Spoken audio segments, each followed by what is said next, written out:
Chairman Gerald Nadler, and members of the committee. Thank you for the invitation here today to talk about my big brother, George. The world knows him as George, but I called him Perry. Yesterday, we laid him to rest. It was the hardest thing I ever had to do. I'm the big brother now, so it's my job to comfort my brothers and my sisters, Perry's kids, and everyone who loved him. And that's a lot of people. I have to be the strong one now because George is gone.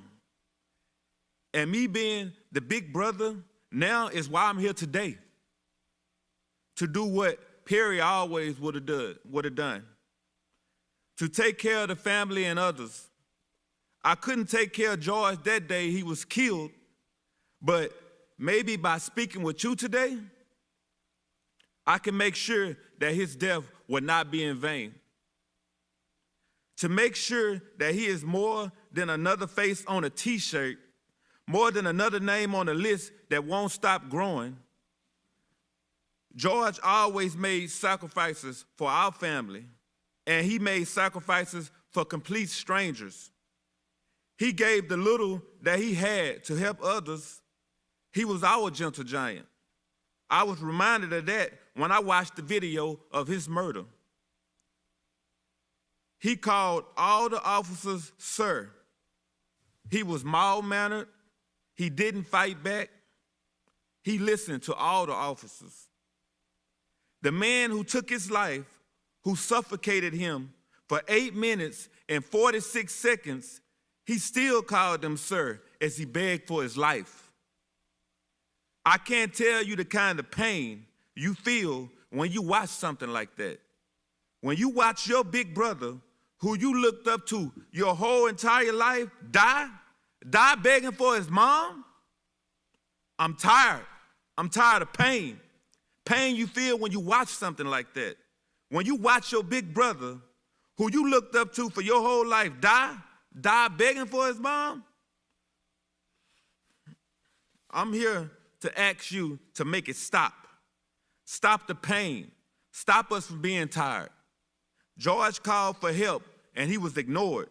Please listen to the call I'm making to you now, to the calls of our family and the calls ringing out the streets across the world. People of all backgrounds, genders, and races have come together to demand change. Honor them, honor George, and make the necessary changes that make law enforcement the solution and not the problem. Hold them accountable when they do something wrong. Teach them what it means to treat people with empathy and respect. Teach them what necessary force is. Teach them that deadly force should be used rarely and only when life is at risk. George wasn't hurting anyone that day. He didn't deserve to die over $20. I'm asking you, is that what a black man is worth? $20? This is 2020. Enough is enough.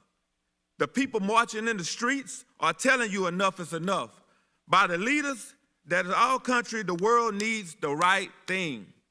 The people elected you to speak for them, to make positive change. George's name means something. You have the opportunity here today to make your names mean something too. If his death ends up changing the world for the better, and I think it will, then he died as he lived. It is on you to make sure his death is not in vain. I didn't get the chance to say goodbye to Perry while he was here. I was robbed of that.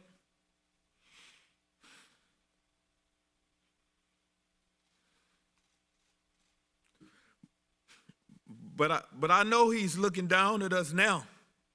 Perry, look up at what you did.